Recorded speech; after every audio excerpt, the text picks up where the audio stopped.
Hello, dear students. We are again with my lecture, and today I am going to start a very nice lyric ever written by W.B. Yeats, and the name of this lyric is Lake Isle of Innisfree. Yes, students, आपके syllabus में modern English literature में बड़ा ही खूबसूरत एक lyric है, बड़ी ही खूबसूरत एक पोयम है W.B. ईट्स की लिखी हुई, जिसका नाम है the a lake isles of इन्निस free.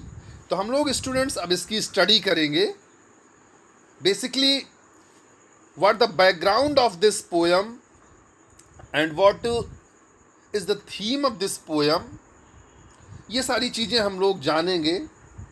जैसा कि हम लोगों ने पहले इसके टी.एस. इलियट के बारे में पिछला लेक्चर अटेंड किया था, आप लोगों ने अच्छे से आई होप की स्टडी किया होगा उसको। टी.एस. इलियट की लाइफ और टी.एस. इलियट की क्या अचीवमेंट है लिटरेचर के क्षेत्र में, क्या चीज़ें उन्होंने लिखी, किस तरीके से उन्होंने मॉडर्न एज के इंग्लिश लिटरेचर को प्रभावित किया, और क्या मेजर कैरेक्टरिस्टिक्स हैं उनकी पोइट्री के, किस तरीके से उन्होंने सिंबल्स का इस्तेमाल किया है, किस तरीके से मिस्टिकल अप्रोच आपको नज़र आता। तो वो सारी चीज़ें हम लोग पिछले लेक्चर में आई थिंक पढ़ चुके हैं। अब टाइम है कि सीधे सीधे हम W.B. ईट्स की जो एक प्रसिद्ध रचना लेक आइजल्स ऑफ इन्निसफ्री, बहुत ही खूबसूरत लिरिक है स्टूडेंट्स, इसकी ओर बढ़ें। ओके डियर स्टूडेंट्स, इससे पहले कि हम इस पोएम की टेक्स्ट स्टडी स्टार्ट करें,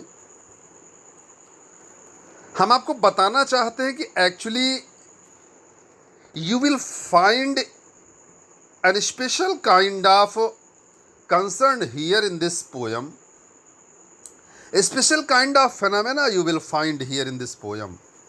इस कविता में एक बड़ी ही विशेष बात आपको देखने के लिए मिलेगी, जो अमूमन W.B. ईट्स की रचनाओं में आपको देखने के लिए नहीं मिलती है।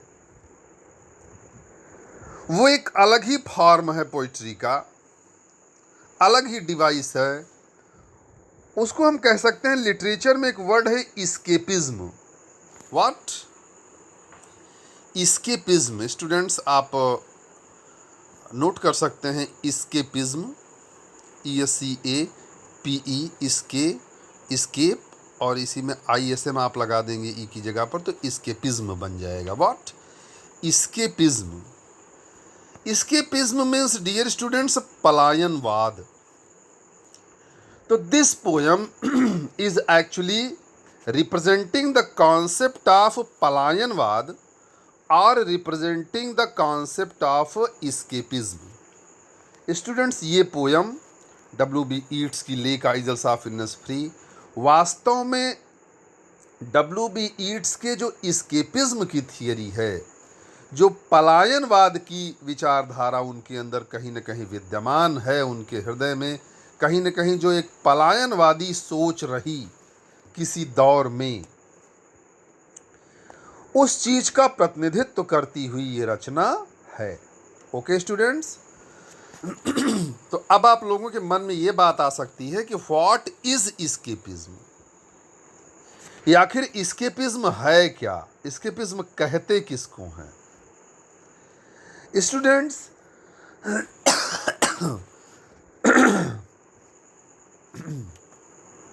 सॉरी, इस्केपिज्म से तात्पर्य स्टूडेंट्स एक ऐसी सोच से है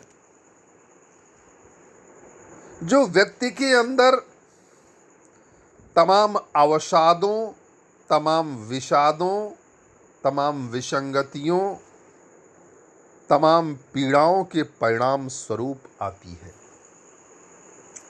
ये एक मनोदशा है व्यक्ति की, एक व्यक्ति की मेंटालिटी है, आप कह सकते हैं, एक सोच है व्यक्ति की,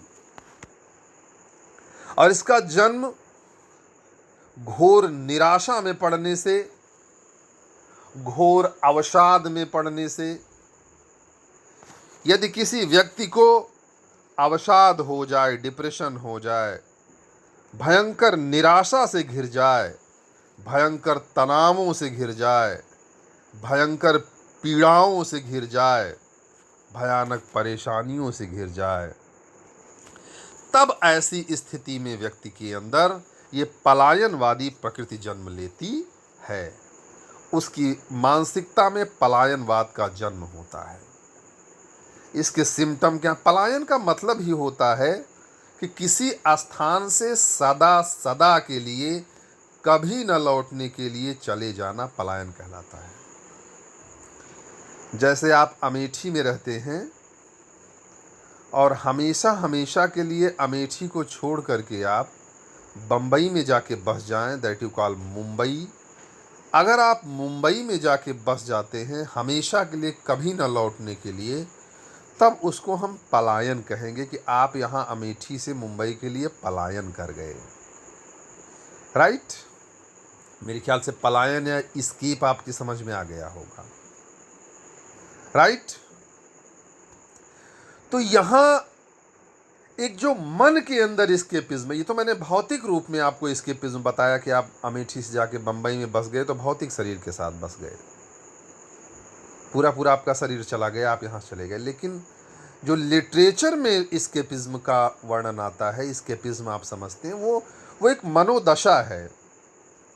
जब कोई व्यक्ति इतना निराश हो जाता है, इतना हताश हो जाता है, इतना अवसादग्रस्त हो जाता है कि उसे कुछ अच्छा नहीं लगता है।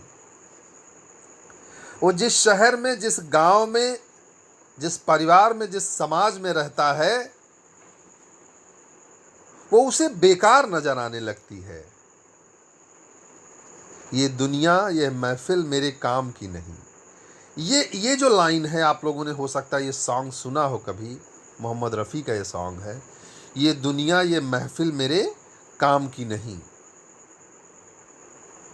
राइट? या एक सॉन्ग आप लोगों ने सुना हो, पैसे की पहचान यहाँ इंसान की कीमत कुछ भी नहीं, बच के निकल जा इस बस्ती से करता मोहब्बत कोई नहीं। तो ये पलायनवादी प्रकृति है। माने जब आप जहाँ पे हैं वहाँ की व्यवस्थाओं से, वहाँ के व्यवहार से, वहाँ की स्थितियों से आप इस तरीके से निराश हो जाएं, इस तरीके से दुखी हो जाएं कि आप वहाँ रहना न चाहें, वहाँ से निकल कर के कहीं और तेरी दुनिया से होके मजबूर चला, मैं बहुत दूर बहुत दूर बहुत दूर चला।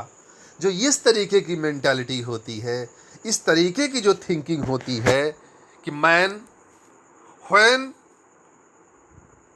Starts feeling the burden of certain place, the place where he is surviving, the condition what he is living, the men around you, all these things become burden on your shoulders and it is unbearable, असहनीय हो जाता है। then you decide to leave that place forever and forever, सदा सदा के लिए आप उस स्थान को छोड़ करके वहाँ से चले जाना चाहते हैं, वहाँ से पलायन कर जाना चाहते हैं। इसी सोच को कहते हैं एस्केपिज्म। आई थिंक कि स्टूडेंट्स आप लोग एस्केपिज्म समझ गए होंगे। तो यही एस्केपिज्म का कॉन्सेप्ट है इस पोयम में, लेक आइजल्स ऑफ इन्नेस फ्री में। ओके स्टूडेंट्स, आई थिंक कि आप लोगों के अच्छे से समझ में आ गया होगा। राइट? अब आपको हम ये बताते हैं कि किस तरीके से आपको एस्केपिज्म इस पोयम में मिलेगा। एक्चुअली स्टूडेंट्स, जो आपका W.B. ईट्स है, विलियम बटलर ईट्स है, मैंने आपको बताया कि दो चीजें, एक तो इसको बड़ा डिप्रेशन हो गया था, मैंने आपको बिगिनिंग लेक्चर में बताया था जब मैंने मॉडगॉन का जिक्र किया था।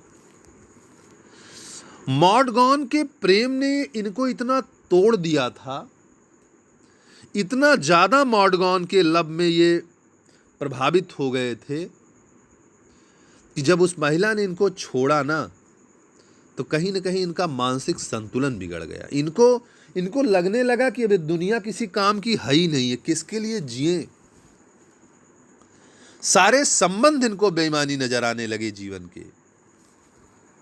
He was so much in depression, so much in sadness,